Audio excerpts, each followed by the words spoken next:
안녕하세요. 사연 읽어주는 남예입니다. 오늘도 와주셔서 감사드리며 오늘의 여성 사연자분 사연은 제가 소개해드리도록 하겠습니다. 많은 청취 부탁드리며 오늘의 사연 바로 시작하겠습니다. 안녕하세요 여러분. 멀리 미국에서 사연 보냅니다.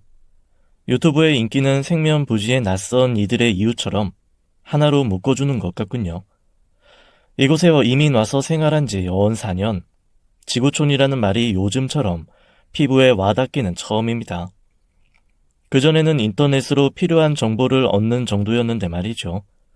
요즘은 한 발 더 나아가 유튜브라는 훌륭한 플랫폼의 발전으로 비록 시공간이 다른 곳에서 살아가는 다른 생활권 사람들도 이렇게 이웃처럼 일상을 공유할 수 있으니 말입니다. 저는 이곳에서 초등학생인 딸아이와 영구직 종사자인 남편과 함께 생활하고 있습니다. 주말이면 코리아타운에서 불고기며 비빔밥이며 곰탕이며 아직도 여전한 한국식 입맛에 맞춘 맞춤형 외식을 하고 딸아이와 아울렛에서 쇼핑을 하고 남편과 드라이브를 즐기면서 지내고 있네요. 미국 생활 4년 만에 비로소 누리는 일상의 행복입니다. 낯설고 물서른 타국에서 말도 안 통해 버벅대며 자충우돌했던 게 엊그제 같은데 말이죠.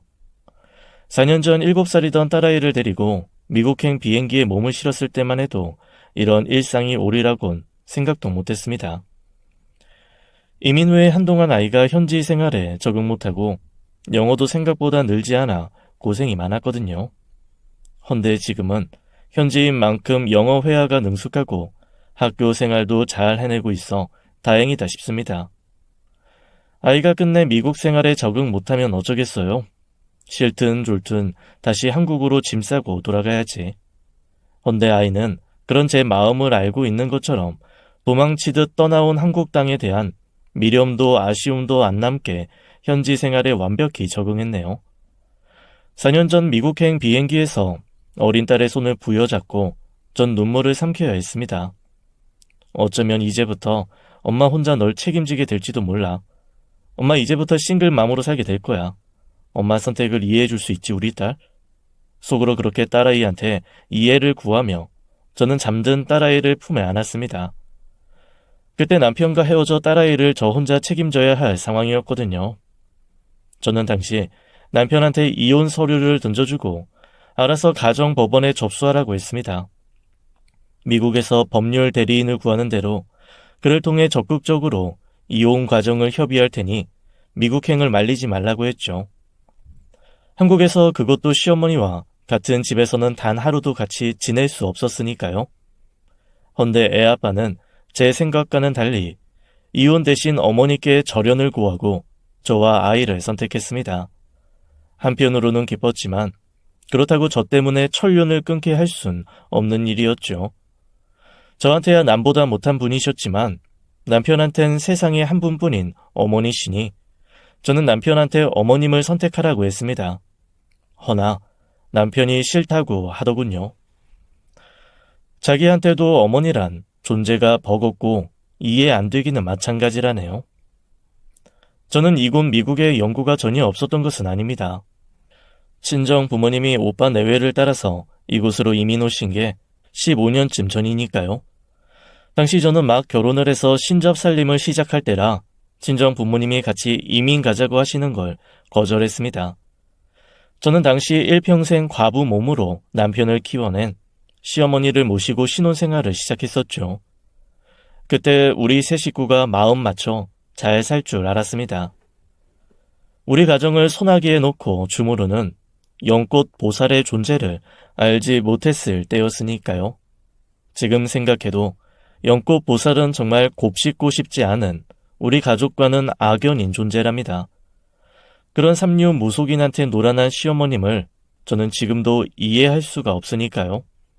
도대체 어머님은 왜 그런 사람을 신처럼 섬기고 한마디에 절대 복종하신 건지 모르겠습니다.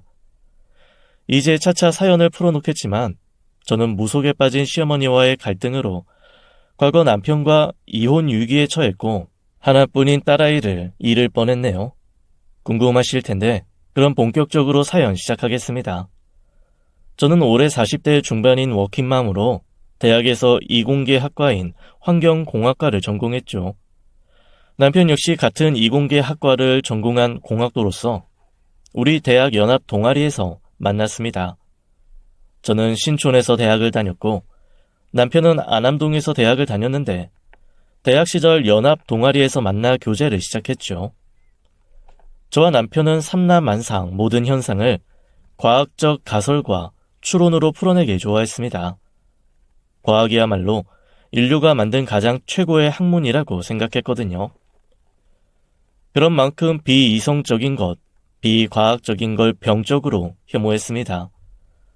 전공을 그런 쪽으로 해서 그런지 아니면 기질적으로 그렇게 타고난 건지 여튼 저와 남편은 그 흔한 타로카드, 별자리, 혈액형, MBTI조차도 믿지 않는 철저히 이성적인 인간형이었네요. 우리 부부는 특별히 종교를 가지지 않았고 그저 하루하루 성실히 살다가 명이 닿으면 깔끔하게 죽자는 주의였죠. 사후 세계에 대한 로망도 두려움도 없었고 유기체인 인간의 숙명은 결국 죽음으로 귀결될 것이니 그런 자연 법칙에 따르는 게 순리라는 생각으로 살았습니다. 우리 부부가 종교가 없다고 해서 종교인들을 폄하하거나 그들을 이해 못하는 건 아닙니다.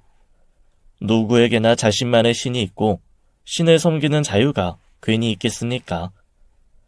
종교의 자유가 헌법에 보장된 기본권인 데는 다 이유가 있는 거죠. 인간은 불안하고 연약한 존재라 절대자의 보살핌과 은혜가 필요할 겁니다. 늘 절대자를 찾고 의지하고 푸겠죠. 그 마음을 저 역시 이해하고도 남음이 있네요. 돌이켜보면 저희 시어머니도 그 정도 수준이었으면 우리 부부도 시어머니를 기꺼이 포용하고 그분의 신심을 받아들였을 겁니다. 허나 어머님은 도에 지나치셨고 무속에 병적으로 매달리기 시작해서 종국엔 무속인 한마디 한마디를 무슨 쥐엄한 하늘의 명인 양 떠받드셨습니다. 무속인이 명하면 가족을 희생해서라도 따르려고 하니 문제가 생긴 거죠. 여튼 남편과 대학 연합 동아리에서 만난 저는 첫눈에 그에게 호감을 느꼈습니다. 그 사람 역시 마찬가지였다고 하더군요. 우린 서로에게 잘 맞는 짝이라는 확신으로 결혼을 약속하게 됐습니다. 헌데 양가 상견례 날짜를 잡고 양가 어른이 만나시기로 한 날 문제가 생기고 말았네요. 그 사람 어머니가 기껏 잡아놓은 상견례 날짜와 장소를 갑자기 바꾸자고 하시는 겁니다. 일찍이 남편과 사별하고 아들 하나 키우며 살아오신 그의 어머니. 그 고단한 삶을 이해하기에 저는 어지간한 일은 예비 시어머니의 말을 들어드리는 편이었죠. 며느리가 시어머니 명을 듣는 게 당연하고 그래야 집안도 편할 거라는 생각에서 말입니다. 사랑하는 남편을 낳아준 귀한 분이니 귀하게 대접해야지, 잘 모셔야지. 그 당시 제 마음은 그랬습니다. 저는 상견례를 위해 지방에서 올라오신 부모님께 상견례 날짜와 장소가 변경됐음을 전하고 회사에 월차를 낸 오빠와 올케, 언니와 형부한테도 사정을 얘기해야 했죠.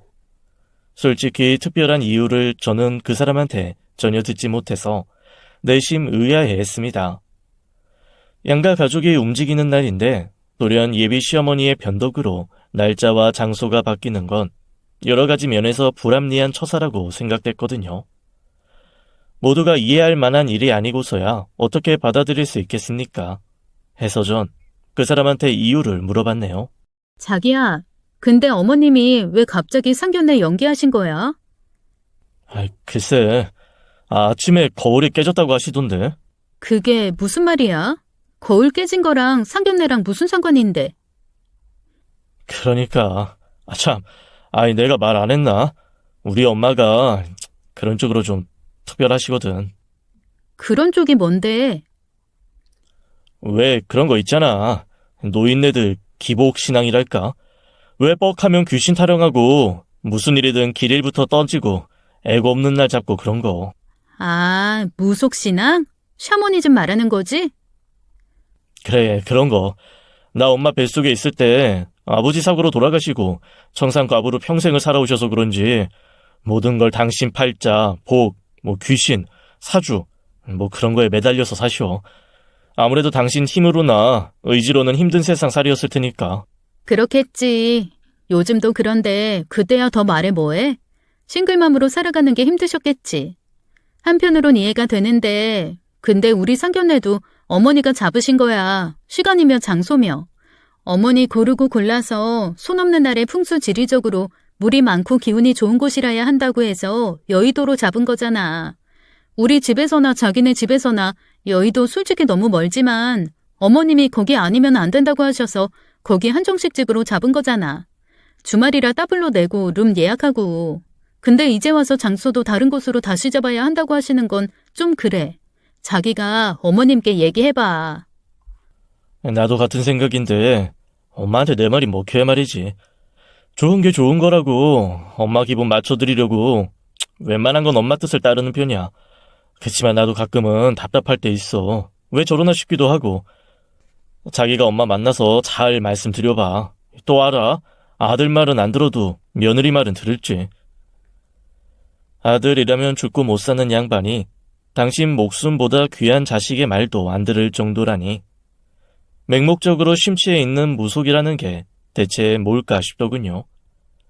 저는 어머님을 찾아가 뵙고 상견례를 미루는 이유가 혹시라도 다른 게 있는지 여쭤봤습니다. 어머님, 왜 갑자기 상견례 미루신 거예요? 민석이가 얘기한 튼 거울 깨진 거. 듣긴 했는데 좀 이해가 안 돼서요. 거울이 깨졌으면 치우고 새 거울 사다 걸면 그만이지. 그런 일로 상견례 미루는 건 시간적인 면이나 비용적인 면이나 손해잖아요.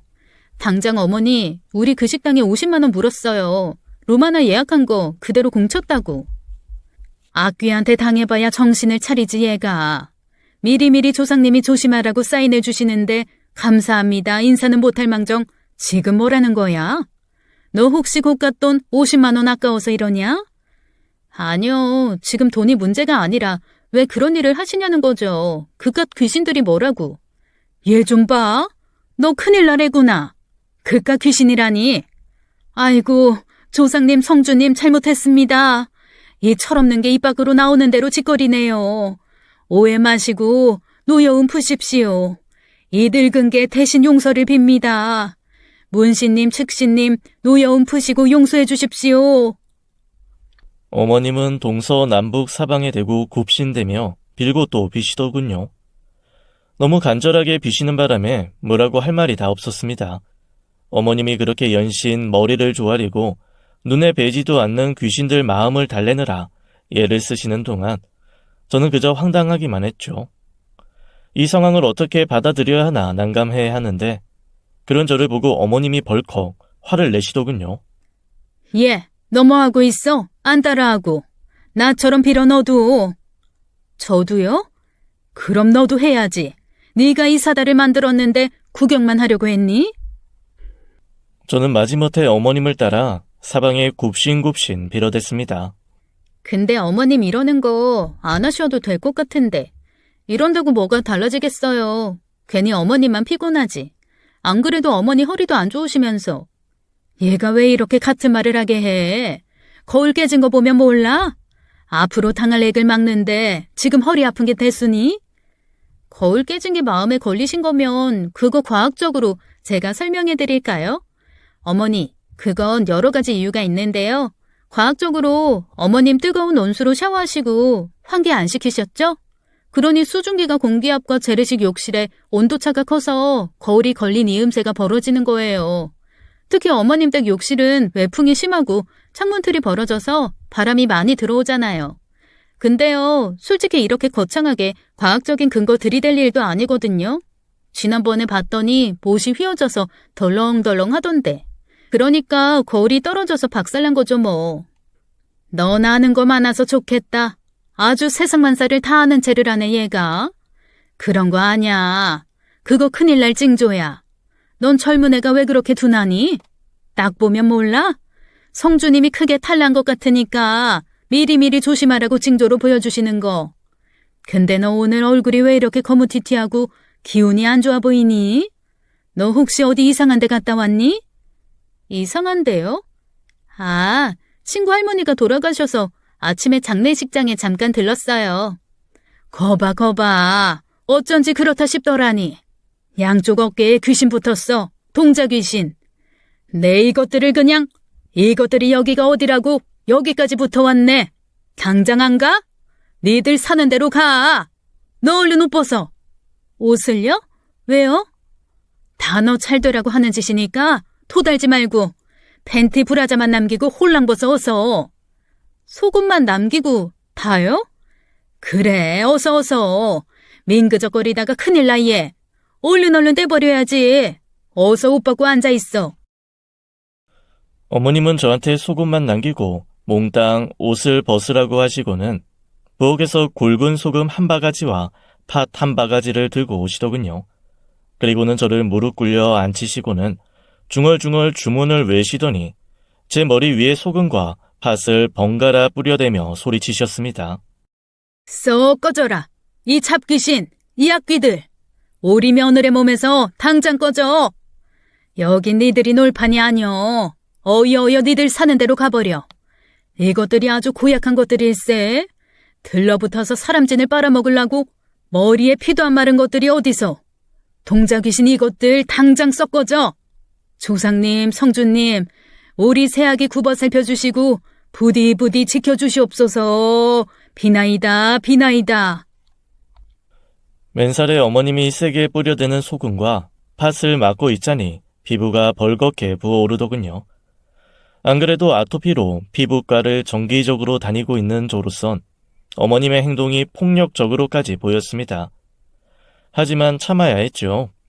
이제 곧 시어머님이 되실 분인데 괜히 결혼 전에 기분 상하고 고부관계 틀어지면 곤란하지 싶어서 저는 이를 악물고 참았네요.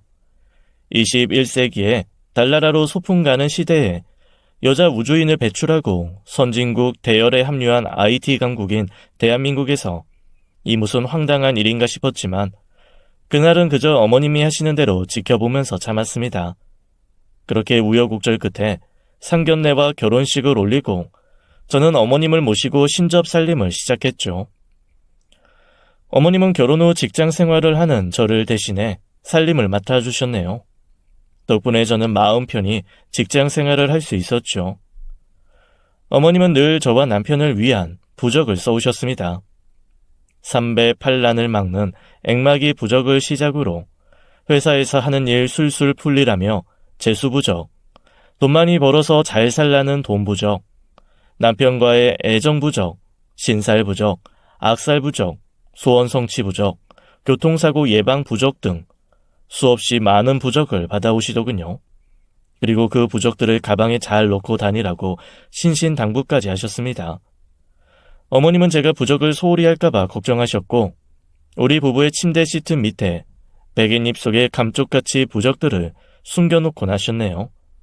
게다가 퇴근 후 현관문을 열고 들어오면 한눈에 보이는 곳에 커다란 부적을 붙여두셨고 거실 사방에는 작은 인테리어 소품조차 놓지 못하게 하셨습니다. 뇌 귀퉁이가 맞닿는 곳에 아무것도 놓여있지 않아야 한다고 하시더군요. 귀신들이 싫어한다나요? 또 신발을 벗고 들어오는 현관에는 꽃이나 화분을 둬서 안 되고 집 안으로 들어서는 첫걸음은 반드시 왼쪽 발을 먼저 디뎌야 한다고도 하셨죠. 집안에 전신 거울을 둬선 안 되고 큰 소리가 날 만한 스피커나 피아노 같은 것들도 절대 둬선 안 되고 잠자리에 들고 난 뒤엔 집안에 미등조차 켜두면 안 된다고 하셨습니다. 혹시 집안에 귀신이 붙어오면 해코지하지 않고 다시 나가라고 한겨울에도 거실 외창 한 칸은 반드시 열어둬야 했네요. 귀신들 노잣돈이라고 집안 곳곳에 지폐를 놓아두어야 했죠. 언뜻 보면 추상화 같은 귀신을 형상화한 섬뜩한 그림을 집안 곳곳에 걸어두고 1년 365일 향과 초를 피우며 주술을 외시곤 했습니다. 게다가 아침마다 밥솥에 밥을 하시고는 뜸이 다 들여진 밥을 푸기 전에 밥 위에 뭔가 정체불명의 가루를 뿌리셨어요. 그리고는 커다란 식도로 10십자로 밥을 난도질 하셨죠. 마치 우리가 생일 케이크를 커팅칼로 조각 내듯 말입니다. 그리고 언제나처럼 첫 밥을 한 공기 소복이 퍼담아서 거실 현관문 바로 앞에 귀신을 위한 것이라며 두곤 하셨습니다. 마지막으로 동서남북 사방에 한 숟가락씩 밥을 떠서 흩뿌리는 걸로 아침 의식을 마무리하셨습니다. 눈에 거슬리는 것도 거슬리는 거지만 밥을 그런 식으로 사방에 흩뿌리시니 일단 집안에 벌레가 꼬이더군요. 언제부턴가 집안에 개미며 바퀴벌레가 출몰하기 시작했습니다. 저는 간곡히 어머니께 부탁도 드려봤네요. 제발 그만하시라고 말씀드렸지만 어머니께는 안 먹히더군요. 어머니, 왜 그렇게 밥을 버리세요? 집안에 벌레가 얼마나 꼬이는지 말도 못해요. 그리고 갓 지은 밥을 왜 식도로 자르세요? 그건 무슨 뜻으로 하시는 거예요? 그리고 그건 또 뭐예요? 무슨 가루예요? 왜 밥에다 그런 걸 뿌리세요? 이게 다 잡신들 쫓고 행운을 불러들이는 거니까 아무 말 말어. 안 그러셔도 돼요. 어머니 그렇게 안 하셔도 저희 아무 일 없어요. 모르는 소리 말어. 네가 뭘 알아. 우리 민식이도 이렇게 키웠어. 그러니까 저렇게 멀쩡히 잘 컸잖아. 그건 그렇고 대체 밥에 뭘 뿌리신 거예요? 영험한 가루야. 연꽃보살님이 아무나 안 주는 건데 나한테만 특별히 주신 거야. 이거 밥 위에다 뿌려 먹으면 4대 6천 마디가 튼튼해지고 혈액순환도 잘 되고 몸속의 만성염증도 싹 없어지고 한마디로 만병통치약이야. 마법의 가루. 그거 식용 가능한 건 맞아요? 식약처에서 허가 받은 거예요? 그딴 게 뭐가 중요하니. 연꽃보살님이 특별히 주신 건데 감사하는 마음으로 잘 받아 먹으면 그만이지. 기가 차더군요. 성분 출처도 불분명한 가루를 대체 왜 밥에 뿌리시는 걸까요? 잘못 먹다가 큰 탈이라도 나면 어쩌려고요? 저는 이대로 두고 볼 수 없어서 어머니께 확실히 말씀드리기로 했습니다. 어머니, 저 어머님이 그 일을 얼마나 아끼고 걱정하시는지 알아요. 험한 세상에 조심하면 좋죠. 사건 사고 많은 세상에서 자식을 걱정하는 어머니 마음만큼 든든한 보호막도 없을 거예요. 그치만 어머니, 그것도 상식적인 선에서 하셔야죠. 그래야 자식들도 반감없이 따를 거 아니에요. 왜 또 과학적으로 어쩌니 저쩌니 아는 체 하려고? 넌 다 좋은데 그게 문제야. 뭐든지 과학 타령하고 그냥 시애미가 하는 일은 다 무시해 치우니 너 톡 까놓고 말해서 네가 잘나서 별일 없이 사는 것 같지? 네가 내 부적덕을 얼마나 보고 사는지 알기나 하냐? 말난 김에 그 부적 말인데요.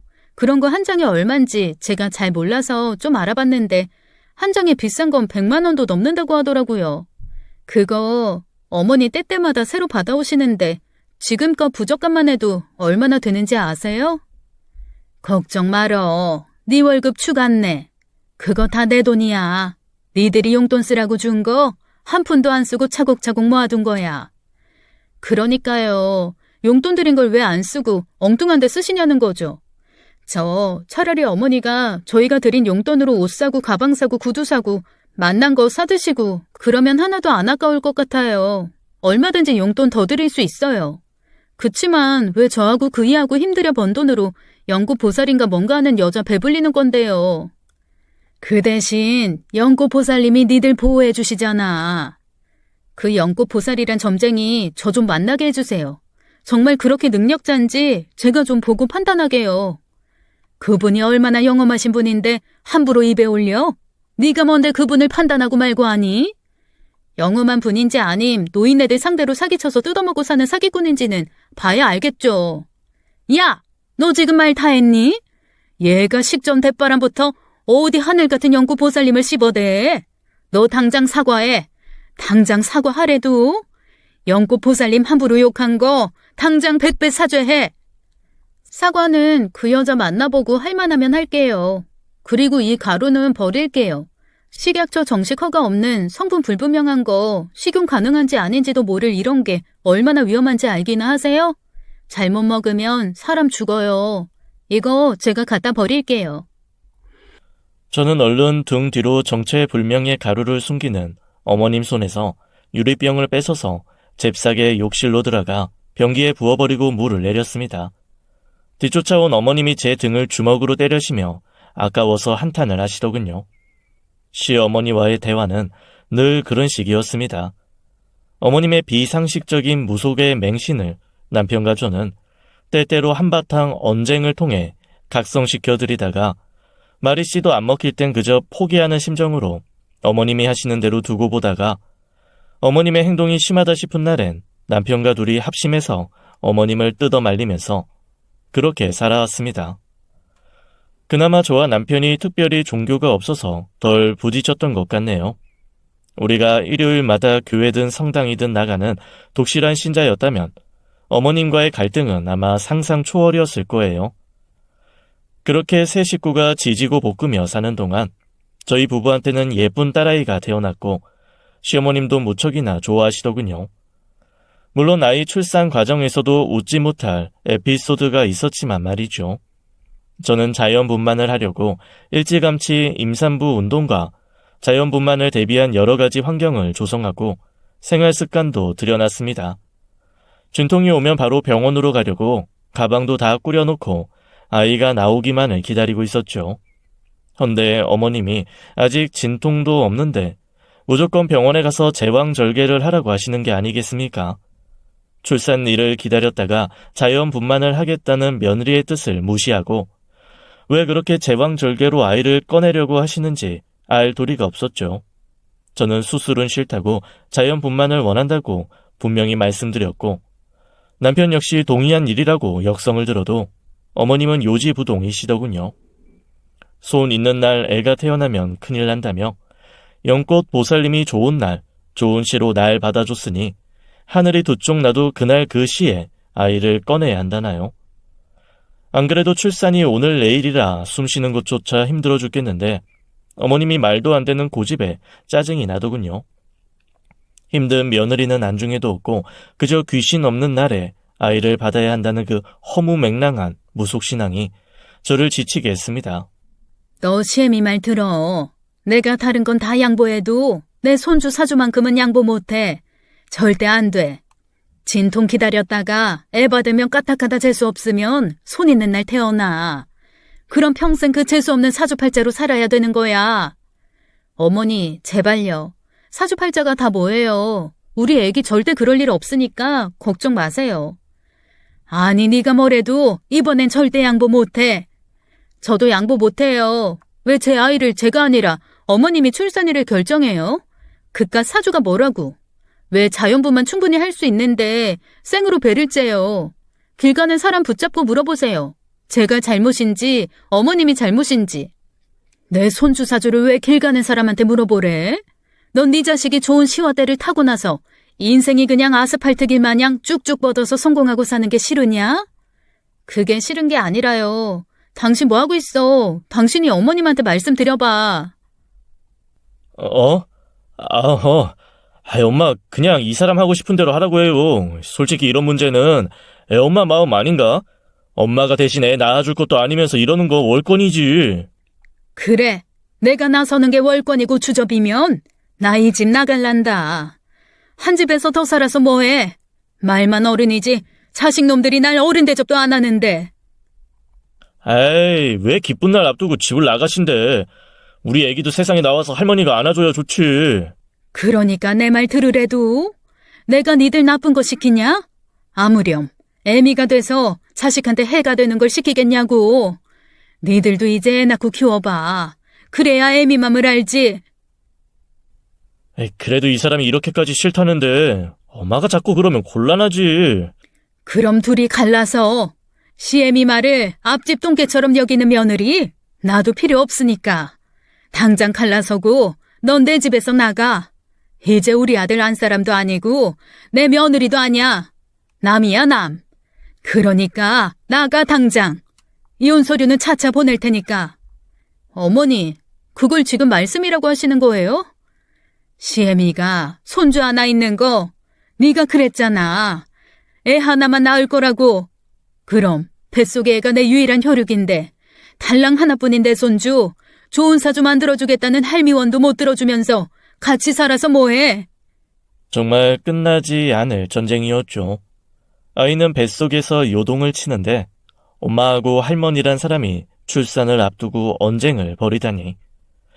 그때 갑작스레 스트레스를 받고 신경을 써서 그런지 아랫배가 심하게 땡겨오더군요. 엄마의 불편함을 뱃속 아이도 고스란히 느끼는 건지 아이가 뱃속에서 한시도 가만 못 있고 심하게 움직여서 저를 불안하게 했습니다. 배는 왜 또 그렇게 갑자기 아픈 건지 하다 온몸이 다 쑤시고 덜덜 떨려오기까지 하더군요. 그런 제 이상 반응을 알아챈 남편이 다급히 중재안을 내놓았죠. 자기야, 일단 엄마 말대로 하자. 그러니까 이제 그만해. 당신까지 왜 그래? 당신 걱정돼서 그런단 말이야. 지금 당신 얼굴이 어떤지 알아? 완전 흑빛이야. 배도 아프다면서. 괜히 이러다가 애 잘못되면 어쩌려고 그래. 그냥 엄마 말대로 하자. 당신 너무 힘들어서 안 돼. 그 대신 엄마도 이 사람 애 낳고 나면 더 이상 엄마 마음대로 할 생각 말아요. 애 엄마가 애를 어떻게 키우든 할머니가 이래라 저래라 하면 안 된다고요. 알아들으셨어요? 그렇게 남편의 중재로 저는 제왕절개로 출산을 했고 대신 산후조리와 아이 육아 방식은 제 뜻대로 했습니다. 어머님은 산후조리원 대신 집 안에서 부적을 붙여놓고 조리를 하라고 하셨네요. 아이한테 소젖이 웬 말이냐며 모유를 먹이라고도 하셨고요. 일회용 기저귀 대신 광목천을 떠다가 기저귀를 만들어주라고도 하셨죠. 저는 모든 걸 거부했습니다. 내 아이니까 육아만큼은 제 뜻대로 하겠다고 어머님 말씀을 이런 지하에 거절했죠. 어머님은 제가 제왕절개로 한 발 양보한 것처럼 육아에서는 한 발 양보하시더군요. 저는 그렇게 딸아이를 제 방식으로 키웠고 남편은 저를 도와 육아에서 큰 힘이 되어주었습니다. 남편과 교대로 육아휴직을 받았고 그렇게 저희 부부의 공동 육아로 딸아이는 어느새 어린이집에 갈 나이가 됐네요. 동네 어린이집에 입학한 아이는 걱정과 달리 잘 적응하는 것 같았습니다. 아침에 엄마랑 떨어질 때도 딸아이는 의젓했고 어린이집에서도 선생님 말씀 잘 듣고 밝게 생활하는 것 같았죠. 저는 한시름 났고 그만큼 회사 일에 몰두할 수 있었습니다. 헌데 어느 날인가 딸아이 어린이집 선생님이 저를 호출하더군요. 무슨 일인가 싶어 회사를 조퇴하고 바로 달려갔더니 선생님이 뜻밖의 얘기를 꺼내시더군요. 저기 희수 어머니, 희수한테 약간 문제가 있는 것 같아요. 문제라면 우리 희수가 다른 애들하고 잘 못 지내나요? 혹시 싸워요? 아니요, 그런 건 아니고요. 희수 다른 애들하고 잘 어울려요. 친구가 얼마나 많은데요. 수업 태도도 적극적이고 밥도 잘 먹고 잘 뛰어놀고 아주 사랑스러운 아이예요. 다만 뭐요? 무슨 문제 행동이라도 알려주시면 제가 혼낼게요. 혼내서 고쳐야죠. 실은 희수가 아이들한테 사주풀이를 해주겠다고 사주를 묶고 다녀요. 그리고 유치원에서 귀신 쫓아낸다고 아이들한테 소금 뿌리고 탁자 모서리에 절대 못 앉게 하고 애들이 등원할 때 현관문에서 왼발부터 들어오라고 어찌나 닥달하는지 모르고 오른발부터 들어오는 아이는 희수한테 맞기도 해요. 절대 용납 못하더라고요. 그래서 제가 왜 그러냐고 물었더니 그래야 조상님 상주님이 굽어 살펴주신다고 하네요. 아이가 무속에 심취해 있는 것 같아서 걱정이에요. 기가 막히더군요. 딸아이가 어린이집에서 하는 문제 행동은 전부 시어머님께 보고 배운 것들이었습니다. 저는 그날 저녁 아이를 불러다 앉히고 나무랬네요. 희수, 너 누가 어린이집에서 그러래? 왜 친구들한테 귀신 들렸다고 소금 뿌리고 그래? 대체 왜 그러는 거야? 할머니가 가르쳐줬단 말이야. 그래야지 친구들이 귀신한테 안 당하고 무사 무탈하다고. 그런 거 배우지 마. 세상에 귀신이 어딨니? 아니 이때도 소금이 뭐라고 그런 걸로 귀신을 쫓아내. 7살이면 7살답게 행동해야지. 그게 뭐야? 너 엄마가 분명히 말했어. 오늘 이후로 그런 거 하면 엄마한테 혼낼 줄 알아. 엄마는 아무것도 모르면서 귀신한테 잘 보여야지 괜히 심기 건드리면 인생 꼬이는 거란 말이야. 그래서 액막이 의식이 중요한 거야. 그런 말 하지 말랬지? 대체 뭐가 되려고 그런 소리래? 엄만 왜 화를 내고 그래? 부적 오늘 안 갖고 갔더니 엄마한테 혼나는 일진이네. 재수 안 붙어서 그래. 오는 길에 상가집 차려봐서 그런가? 그만 못해? 너 안 되겠다. 엄마한테 혼 좀 나야겠어. 회초리 가져와. 엄마, 정말 때릴 거야? 정말 때리지 그럼. 말로만 할 줄 알았어? 당장 회초리 가져와. 제가 버럭 소리를 지르자 그제서야 아이가 겁을 먹고 눈치껏 회초리를 갖고 오더군요. 저는 아이한테 처음으로 매를 들었고 회초리를 맞은 아이는 엉엉 울었네요. 딸아이가 울자 제 가슴도 찢어지는 것 같았습니다. 허나 가르칠 건 가르쳐야지 잘못된 걸 알면서도 매를 아끼면 나중에 더 크게 후회할 날이 올 거라는 게 저의 육아 철학이었죠. 매질이 더해질수록 아이의 울음소리는 점점 커지고 결국 대성통곡을 하더군요. 그러자 시어머니가 아이 방으로 뛰어들어오셨습니다. 얘가 너 왜 멀쩡한 애한테 매를 들고 그래? 내 새끼를 누구 맘대로 때려? 네가 뭔데? 애가 멀쩡해요? 7살짜리가 귀신 타령하고 부적 챙겨 다니는 게 멀쩡해요? 그게 뭐가 어때서? 그렇게 해서 부르는 맞고 행운은 불러들이면 좋지 뭘 그래. 제발 그만 좀 하세요. 아니 어머님은 그렇게 살든 말든 저 신경 끌게요. 하지만 우리 희수한텐 그러지 마세요. 이제 겨우 7살이에요. 아무것도 모르는 애한테 좋은 것만 가르쳐도 부족할 판에 대체 뭐 하시는 거예요? 가르칠 게 없어서 그딴 걸 가르쳐요? 희수가 너한테만 귀한 자식이냐? 나한테는 더해. 내 목숨보다 귀하고 애틋한 아이야. 그래서 그러는 거고. 너 이 세상이 어디 네 맘대로 사라지디? 네가 암만 용쓰고 기를 써도 안 되는 일은 있고 불행은 사람 안 가려. 귀신들한테 잘 보여서 미리미리 피해보자는 건데 그게 뭐가 그렇게 잘못됐니? 연꽃보살님이 우리 희수는 그래야 된댔어. 그래야 팔자가 핀다고. 또 연꽃보살이에요? 어머님은 그 여자가 죽으라 그러면 죽겠네요. 대체 왜 그러고 사세요? 왜 어머니 인생을 어머님 의지대로 안 살고 남한테 맡기세요? 맡길만 하니까 맡기지. 얼마나 영험한 분인데 너 같은 애는 그런 분 쳐다보지도 못해. 뭘 알고 까불어.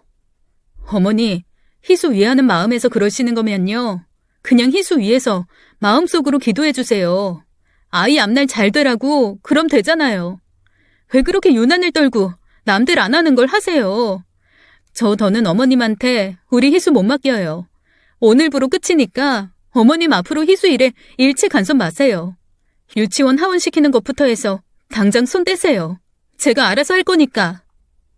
그 일 이후 저는 보수를 더 얹어준다는 조건으로 까다롭게 고르고 골라 마음에 드는 베이비시터를 고용했습니다. 그리고 집에서 절대 어머님이 딸아이를 케어하지 못하도록 주의를 줬네요. 어린이집에서 하원시켜서 집에 데려오는 것부터 아이 간식을 챙겨주고 밥을 차려주고 책을 읽어주고 하는 일련의 일들을 철저히 베이비시터에게 맡기고 어머님이 참견하지 못하도록 말이죠. 베이비시터로 고용된 분은 유아 교육을 전공하고 유치원 교사를 하다가 출산으로 쉬고 있는 처지라 저는 내심 운 좋게 적임자를 잘 골랐다 싶었습니다. 다행스럽게도 딸아이도 베이비시터의 말을 잘 들었고 문제 행동도 점점 교정되어 가더군요. 물론 시어머님이 시시때때로 딸아이 교육에 참견하고 회방을 놓기도 했지만 저는 시어머님이 그런 식으로 행동하면 핸드폰으로 동영상을 남기라고 베이비시터한테 일러뒀습니다. 그즈음 집에 홈캠을 설치해 두어 어머니가 조금이라도 아이 교육에 간섭하면 제가 득달같이 전화를 걸어 어머니께 그러지 마시라고 제동을 걸었네요. 그러니 어머님도 어쩔 수 없는 듯이 나름 자제하시더군요. 그즈음 큰오빠를 따라 미국으로 이민 가신 부모님이 저를 보고 싶어 하신다고 연락이 왔었죠.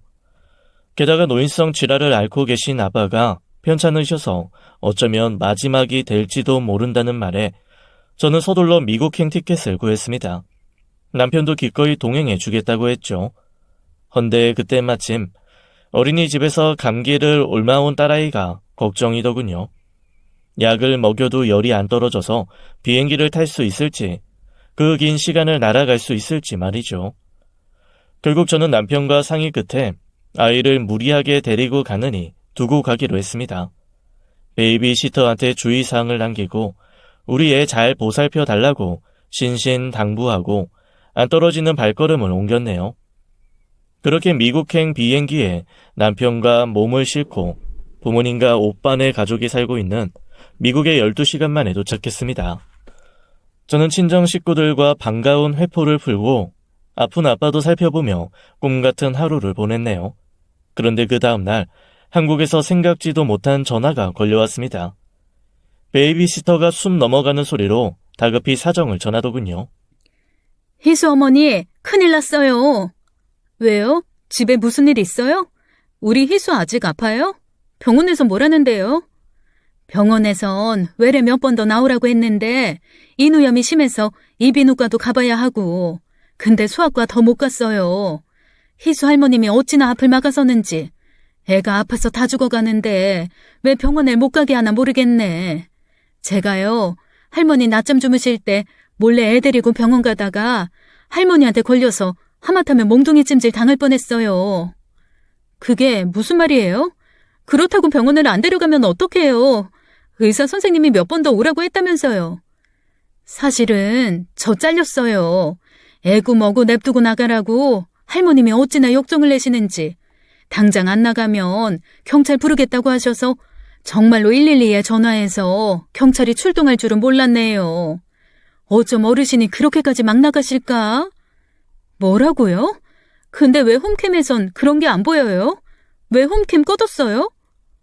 제가 그랬나요? 그것도 할머님이 그러신 거지. 집안에 홈캠 같은 거 있으면 귀신들이 장난질 쳐서 집안에 망조가 든다나 뭐라나. 하여간 노인네, 귀신은 뭔 놈의 귀신. 저러다 귀신 타령하다 애 잡지. 지금 집안에 난리도 아니에요. 희수 병원 가봐야 절대 안 낫는다고. 그 여자 그 뭐라더라? 그 무당. 아, 연꽃보살이라나? 그 여자 불러다가 구술하신대요. 내일이나 모레쯤 할 것 같은데 어쩜 좋아요. 그럼 아픈 애를 눕혀놓고 구판을 벌인다는 거예요? 저는 눈앞이 캄캄해졌습니다. 당장 시어머니께 전화를 해봤지만 통화가 안 되더군요. 정말 끔찍했습니다. 엄마로서 아픈 자식이 당할 육체적, 정신적 고통이 짐작되더군요. 그 기억은 트라우마로 딸아이를 두고두고 괴롭힐 겁니다. 저는 딸아이 걱정에 엉엉 울었네요. 부모님이 빨리 아이한테 가보라고 하셨죠. 아빠는 이대로 절대 안 죽을 테니 가서 새끼부터 살리라고 아빠가 제 등을 떠미셨습니다. 저는 아빠한테 희수 데리고 올 때까지 절대 먼저 가면 안 된다고 손가락을 걸고 그날 저녁 힘들게 한국행 비행기 티켓을 구해 남편과 함께 몸을 실었습니다. 그 뒤의 일은 솔직히 지금도 기억이 잘 안 나네요. 딸아이 걱정으로 제정신이 아니었죠. 저는 비행기 안에서 내내 울었고 공항에서 집까지 가는 택시 안에서도 울음이 그치지 않았습니다. 그렇게 우여곡절 끝에 집에 도착하자 집안이 과관도 아니더군요. 거하게 차려진 제사상에 질펀하게 벌어지는 구판, 치렁치렁 원색의 무녀복을 차려입은 무당이 한창 신명나게 굿을 벌이고 있더군요. 그 앞으로 열이 펄펄 끓는 딸아이가 눕혀져 있었고 시어머니는 그 옆에서 연신 빌고 계셨습니다. 대체 뭘 저렇게 극진히 비시는 걸까요? 두말할 것 없이 아픈 손녀딸의 안위를 비시는 거겠죠. 이럴 땐 눈에도 안 보이는 귀신한테 손이 발이 되게 빌 게 아니라 병원을 데려가야 하는 걸 왜 모르시는 걸까요? 왜 상식적인 처방을 무시하는 걸까요? 정말 이해가 안 되는 분이에요. 우리의 어머님이시지만 이럴 땐 정말 사람 같아 보이지 않았습니다. 저는 눈에서 불이 이는 것 같았네요. 눈에 뵈는 게 없어서 그런지 무서울 것도 꺼리낄 것도 없었죠. 저는 그대로 제사상을 뒤엎어버리고 딸아이를 들쳐 안았습니다. 시어머님이 화들짝 놀라 그런 제 앞을 다급히 막아서더군요. 저는 어머님을 잡아먹을 듯이 노려보며 악을 썼습니다. 비켜요 당장. 너 미쳤니? 어디 감히 제사상을 뒤엎어? 이게 얼마짜리 굿인 줄 알고. 시어머니도 악에 차서 소리를 내지르시더군요. 이게 아주 제대로 미쳤어. 상을 뒤엎다니. 아이고 이를 어째. 조상님들 노여움 사서 이를 어째. 저는 어머님의 한탄을 무시하고 아이를 데리고 나가려고 했지만 어머니가 악착같이 앞을 막아서더군요. 이제 막 시작했어. 구판 다 끝나기 전엔 애 못 데리고 가. 그럼 조상님들이 애를 고쳐주시겠니? 어서 도로 내려놔. 얘가 지금 여기가 어떤 자리인 줄 알고 까불어? 안 비키면 나도 내가 무슨 짓 할지 모르니까 당장 비켜요. 다 죽고 어머니도 죽고 다 죽는 꼴 보기 싫으면 당장 비켜! 제가 핏발선 눈을 부라리며 이를 악물고 소리를 지르자 그 기세에 어머님이 주춤 물러서더군요. 저는 그런 시어머님을 확 떠다 밀고는 아이를 들쳐안고 나와서 바로 병원 응급실로 향했습니다. 아이는 응급조치를 받고 다행히 안정을 되찾았네요. 조금만 더 늦었으면 폐렴으로 진행됐을 거라는 말에 눈물을 쏟았습니다. 며칠 입원 후 퇴원하라는 의사 소견에 저는 한편으로 안도가 되면서도 한편으로 화가 치밀더군요. 진작 소아과에 데려가서 제대로 치료받았으면 이렇게 심각해질 일이 절대 아니었는데 말이죠. 저는 시어머니를 용서할 수 없었습니다. 며칠 후 아이가 퇴원하고 전 집안에서 제 짐과 아이 짐을 빼내왔죠. 이제 그 집구석에 두 번 다시 들어갈 일이 없으니까요. 그리고 시어머니와 남편을 앉혀놓고 마지막으로 선포했습니다. 저 오늘부로 어머님 며느리 안 합니다. 그러니까 그렇게 하세요. 이제부터 우린 남이니까 내 자식 어떻게 키우든 참견 말고 아는 체도 말고 앞으로 제 인생에 우리 희수 인생에 나타나지 말아주세요. 마음 같아선 아동학대로 확 고발해버리고 싶지만 그래도 그동안 고부지간으로 지내온 세월 봐서 참는 거니까 그런 줄 아세요. 희수 아빠 잘 들어. 나 오래 참았어. 그래도 사랑하는 남자 모친이라고 내가 당신 엄마 오래 참아줬다고. 근데 더는 안 참아. 귀신 타령하면서 내 새끼 잡아먹으려는 당신 엄마 나 절대 용서 못해. 그러니까 당신이 선택해. 어머니랑 살려면 나랑 이혼 도장 찍던가 아님 나랑 희수랑 같이 미국에 가 살던가. 이혼 서류에 내 도장은 찍었어. 침대 옆에 서류 뒀으니까 당신이 알아서 해. 나 오늘 밤 희수랑 미국 가. 이제 결정 당신한테 넘길게. 당신이 알아서 해. 저는 딸아이를 데리고 미국으로 갔고 친정 아빠는 기적적으로 회복해 지금껏 잘 지내고 계신답니다. 솔직히 그 당시 남편이 미국으로 저와 딸아이를 찾아올지는 장담을 못하겠더군요. 그에게 목숨보다 귀한 하나뿐인 어머니일 테니까 말이죠. 그래서 저는 남편이 오지 않을 걸 대비해서 딸아이에게 미리 일러두었네요. 이제 엄마랑 둘이 살 거라고 미국에서 외가 식구들이랑 다 같이 지내면 외롭지는 않을 거라고 말이죠. 딸아이도 어느 정도 알아듣더군요.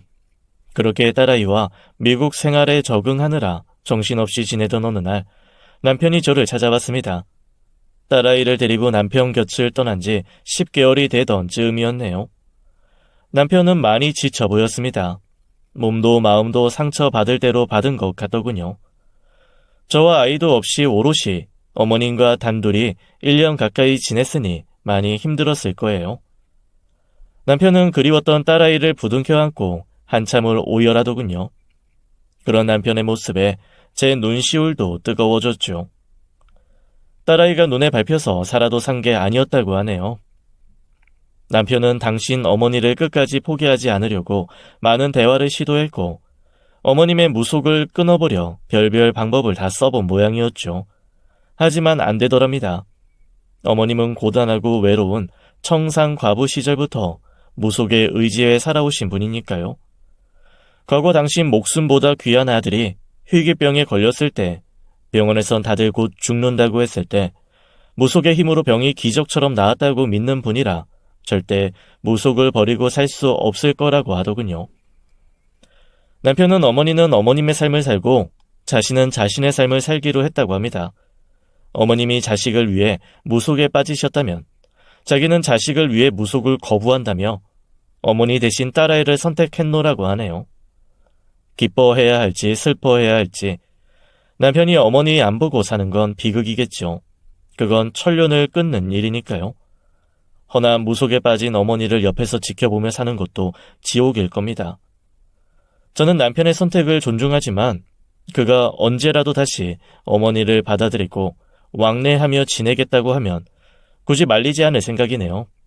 그 역시 남편의 선택이고 그의 뜻이니까요. 다만 그 전에 어머님이 무속에 대한 병적인 집착을 버리고 평범해지시길 바랄 뿐입니다. 무속이라는 것이 당장은 의지가 되고 위로가 되고 든든한 힘이 되어주는 것 같아도 그게 스스로를 더 나약하게 만들고 중국엔 자신을 믿지 못하게 만드는 거니까요. 그렇게 우리 세 식구가 미국에서 털을 잡고 뿌리를 내린 지 올해로 4년차가 되어갑니다. 저는 이곳에서 주 정부 산하기관 환경 분야 연구원으로 일하고 있고 남편 역시 같은 연구원으로 일하고 있네요.